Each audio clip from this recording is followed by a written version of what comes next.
Hello and welcome back. In today's episode, we're diving into UML deployment diagrams, one of the most powerful tools for modeling software architecture.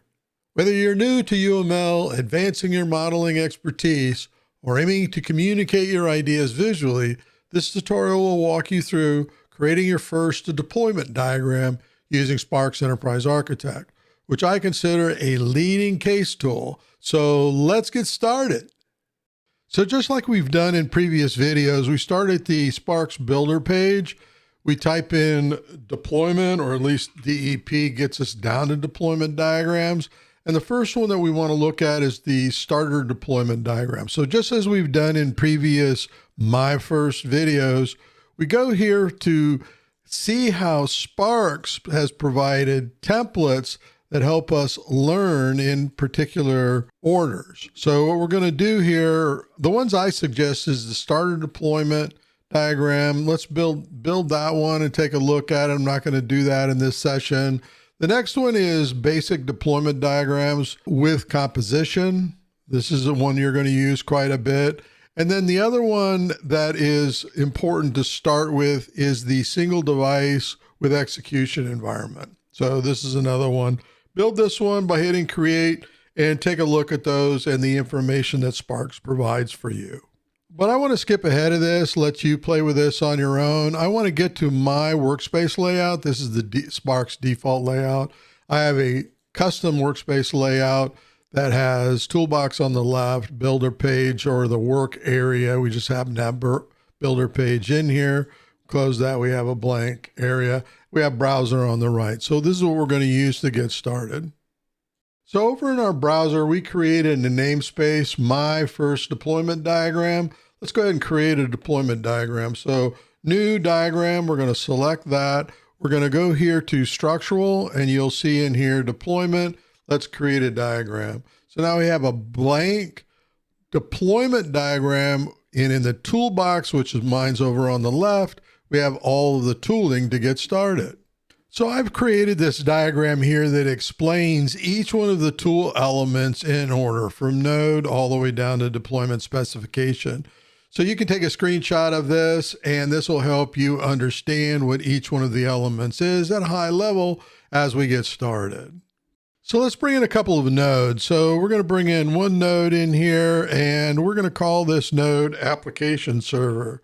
So name it as you're bringing it in, or you can hit function key 2 to rename it, or over in properties, you can name it over in your namespace there for this particular element. What we're going to do now is we're going to add another one. I'm just going to control left click because it remembers the last element we brought in.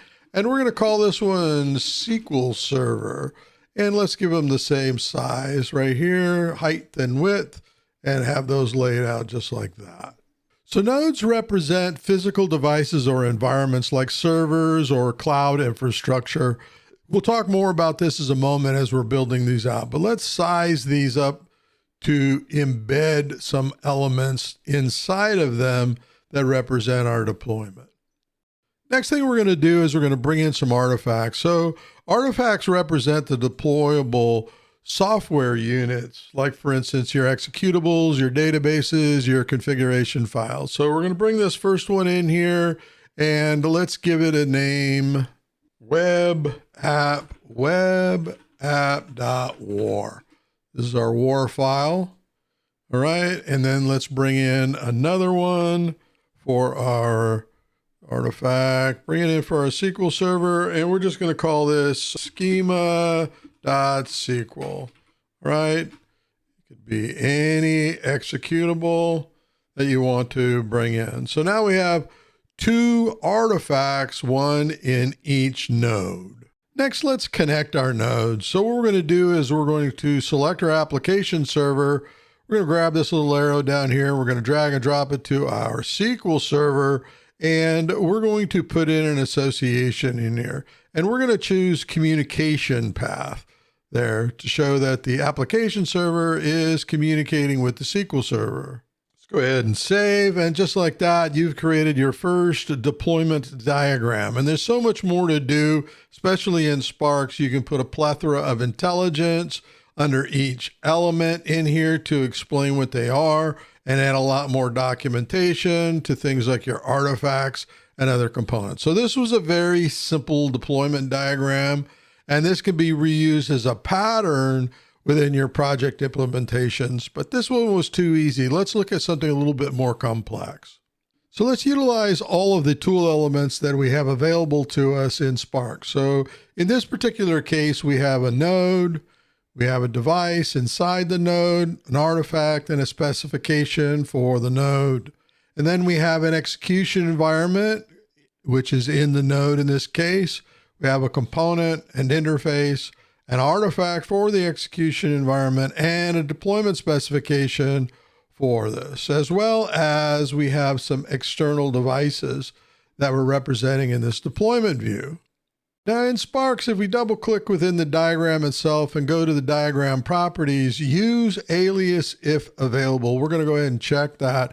And you can see that we have an alias for each one of these elements. And so if we look over here in properties, we can see that this application server as node 1 has an alias called application server. And we do the same for all the other elements in this diagram. So we have one or more storage devices in our application server. We have certainly many more executables than this, but we're representing the SQL execution, which launches the SQL server. In the SQL server, there are many components. One of them is a report writer, and it has an interface to access the report writer capabilities in the SQL server. And we have libraries as an artifact here that represents the scripts and how they're mapped to the nodes and other access to for reporting. So we have a deployment spec down here, which configures the libraries for access. And then we have several external devices. We've got a network storage. We have a station, workstation to access the application server. We have a switch for networking. We've got a bus for doing message-oriented events. This could be a Kafka bus. It could be a device that's specific to bus architecture. And then we have a logging device here. It could be a logger, could be a log server, which I would probably use a node to represent that. But this is a very simple, a little more complex than our other model, implementation of the elements that we explain here. Before we wrap up, let's look at another example. Let's use something a little bit more personal, such as your home personal computer. So in this particular case, we have a node that it represents the home personal computer. The operating system in the execution environment is Windows 11. We have some applications that are deployed. One of them is for browsing, and that's Chrome. Could be any browser that you're using or want to represent. We have another piece of software called Media Player, and we have deployment specs for these applications. Now, typically in Windows, those specifications are within the regedit registry. All right. Now, what we're showing here is that we have a personal computer with 2 monitors, a keyboard, and a mouse. And then the connectivity that we're using here, the display port, we're using a composition. What I'm going to do is double click in here, go to roles, and you can see an aggregation. This is a composite view, which basically means that it is mandatory that the PC needs at least 1 monitor. You'll notice in the second monitor, it's the composite view is shared.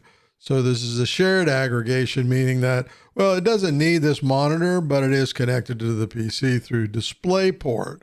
Then we have a keyboard that's connected and is mandatory for the PC to work. You can see the composition, the association, the connector that we're using right here, and the protocol or the access means is USB. And then we have a mouse, which is optional, right? And then it is also connected via a USB port within the home PC. I'm going to use Amazon as an example. So we have another node down here representing the Amazon store, and it has an execution environment for its web application means, and it has an artifact that is deployed for web application that represents rendering via HTTP protocol to Chrome within the home PC. And then there's Amazon, or Amazon Prime, if you will, which has media services. And so it has an execution environment, the Prime Media Server. It has content that is deployed within this particular node, if you will. And then it has a deployment spec for the movie content that's being consumed by the media player or the home PC, depending on how you want to map that out using real-time streaming protocol here, or RTSP, right? So this is another way of laying out your deployment views of your software and your hardware infrastructure assets. Thanks for watching. And if you found this video helpful, hit that like button down below and subscribe for more tutorials on UML modeling, Sparx Enterprise Architect, and other computer-aided software engineering tools. If you have questions or suggestions for future topics, drop them in the comments below and we'll try to get back to you. That helps us understand what content to create, that helps you proceed in model-driven anything. So again, thanks for watching, and until that next episode, happy modeling.